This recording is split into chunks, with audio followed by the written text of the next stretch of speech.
Alright, so one day in, one afternoon in, I guess I should say, and we got the back bolts, removed all them, they were still intact.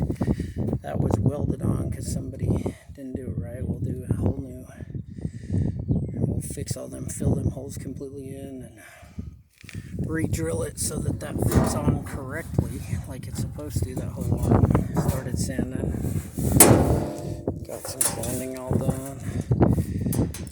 Well, getting all the rust knocked off of it, all the way down. Yeah, just got started. Still got some more to go to get it all cleaned up and fixed and ready to think about painting. And then these old, I'll have to probably put new axles in for the bigger wheels, because it's for the pneumatic wheels on it.